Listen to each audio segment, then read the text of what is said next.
आगे बढ़ने का वक्त है और आगे हम तभी बढ़ेंगे जब नीतीश जी और लालू जी से मुक्ति पाएंगे। यही सोच के वोट किया है। लेकिन नीतीश जी ने कहा कि ये मेरा अंतिम चुनाव है। हाँ, मैंने सुन लिया। चुनाव तो वैसे भी उन्होंने लड़ा ही नहीं है विधायक का, तो अंतिम चुनाव का क्या मतलब है। और जहाँ तक एज ए मुख्यमंत्री उम्मीदवार वो कहना चाहते हैं अंतिम चुनाव है, तो ये चुनाव भी नहीं होना चाहिए था। 15 साल तो हमने उन्हें दिए हैं और अब सम्मान के साथ रिटायरमेंट ले लेनी चाहिए थी। आप भी चुनाव आप अपने लिए क्या देख रही हैं इस चुनाव में?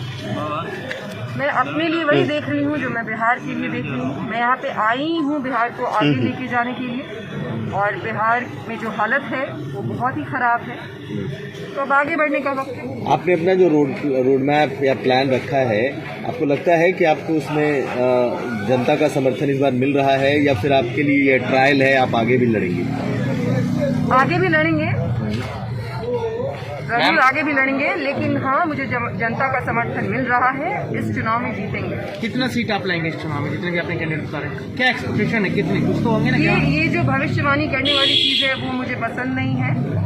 वो तो जिस दिन रिजल्ट आएगा उस दिन पता चल जाएगा, लेकिन टारगेट ये है कि ज्यादा से ज्यादा सीटों पे हम। आपने भविष्यवाणी तो कर दी थी मुख्यमंत्री का, आपने भविष्यवाणी तो की थी ना अपने आप को लेकर कि आप मुख्यमंत्री होंगे। नहीं, मैंने ये नहीं कहा था कि मैं मुख्यमंत्री। आपने डिक्लेयर तो किया था ना अपने आप को एज ए मुख्यमंत्री कैंडिडेट। थोड़ा आराम से भी बात कर सकते हैं, पढ़े लिखे लोगों के जैसे भी बात करते हैं। बिल्कुल पढ़े लिखे जैसे बात, तो वही तो मैं बोल रहा हूँ आपसे कि आपने अपने आप को मुख्यमंत्री कैंडिडेट डिक्लेयर किया। कैंडिडेट डिक्लेयर करना एक वो भी तो भविष्यवाणी हुआ ना? नहीं, वो भविष्यवाणी नहीं होती। जब हम चुनाव लड़ते हैं, जब उम्मीदवार होते हैं, तो भविष्यवाणी नहीं होती है, हम उम्मीदवार होते हैं। भविष्यवाणी अगर आपको सुननी है तो मैं ये कह रही हूँ कि हम ही जीतेंगे और हम सरकार बनाएंगे और कोई गठबंधन। लेकिन आप बिल्कुल नए तरीके से आपने कदम रखा है, बिल्कुल एक नए कह सकते हैं नए स्टाइल में रखा है। इसको करने के पीछे का आपका मकसद क्या है? क्यों आप बिहार में जो व्यवस्था है बहुत ही खराब है। राजनीति का स्तर जो है वो बहुत ही गिर गया है। यहाँ पे राजनीति और चुनाव सिर्फ 2 चीजों के दम पे होती है। एक तो बहुत ज्यादा पैसा जो ये 5 साल में वहाँ पे बैठ के कमाते हैं, वो पैसा सबको पता है, बांटा जाता है, और जो भी होता है ये ऑल ओवर सबको पता है। और दूसरा, लोगों को लड़ा के, अलग अलग समुदाय के लोगों को लड़ा के लोगों को पिछड़ा रखते हैं। अब ये सारी चीजें नहीं होंगी। शिक्षा की बातें होनी चाहिए, पढ़ाई लिखाई की बातें होनी चाहिए, आर्थिक विकास की बातें होनी चाहिए। सब कुछ जुमला हो गया है यहाँ पे। आर्थिक अपॉर्चुनिटीज देनी होंगी, और मिथिला जाना भी उसके लिए जाता है, बुद्धि के लिए जाना जाता है। तो विद्यापति का मिथिला है, गार्गी और मैत्री का मिथिला है, भारती मिश्र का मिथिला है। ये सारी चीजें अब हो गई हैं कहीं पे। इन चीजों को वापस लाने की जरूरत है। बिहार के भविष्य का सवाल है। बिहार में तो बच्चे भी हैं ना, उनके भविष्य की भी जिम्मेदारी होनी चाहिए सरकार पे। शिक्षा की जो हालत है वो आप देख ही रहे हैं। तो अब इन चीजों पे बात करने के लिए यहाँ पे आई हूँ, और इन्हीं चीजों पे लेकिन एक चीज है कि इस बार एजेंडा सेट करने की अलग कोशिश हुई, रोजगार और खासकर नौकरियों को लेकर के चर्चा हुई। तेजस्वी ने 10 लाख नौकरी एक कलम से देने की बात कही, 19 लाख नौकरी की बात बीजेपी ने कही, आपने भी नौकरियों की बात कही। तो क्या लगता नहीं बदला है बिहार? मैंने ही नौकरियों की बात शुरू की थी। मैंने ही धर्म और जाति की बात ना हो ये करना शुरू किया था। जब प्लूरल्स पार्टी, प्लूरल्स का नाम का ही वही मतलब होता है कि हर धर्म और हर जाति के लोग साथ में शासन करेंगे, और अब वही होगा बिहार में। बिहार ही रहेगा। और ये सारी चीज़ों की शुरुआत मैंने ही की थी, फिर सभी करने लगे। जो ये तो हास्यास्पद है ना कि जो पार्टियां जाति और धर्म के ही आधार पे बनी है, उसी आधार पे चलती है, वो भी अब इसे जुमले के तौर पे यूज़ करती है। मजाक बना के रख दिया है हर चीज़ का।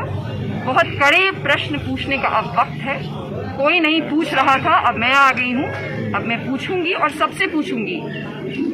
जितने भी लोग हैं, जितने भी स्तंभ हैं डेमोक्रेसी के, अब सबसे कड़े प्रश्न पूछे जाएंगे और सब जवाब देने की तैयारी करें। आपके पिताजी ने कहा कि जैसे अरविंद केजरीवाल ने दिल्ली में किया था परिवर्तन, वैसा परिवर्तन आप करेंगे। आपको लगता है कि बिहार और दिल्ली में जो वोटर हैं उनके बीच में इस तरीके की भावना है जिस तरीके की दिल्ली में थी? क्या आपको लगता है कि ऐसा परिवर्तन बिल्कुल है? बिहार के लोग बहुत ही होशियार हैं।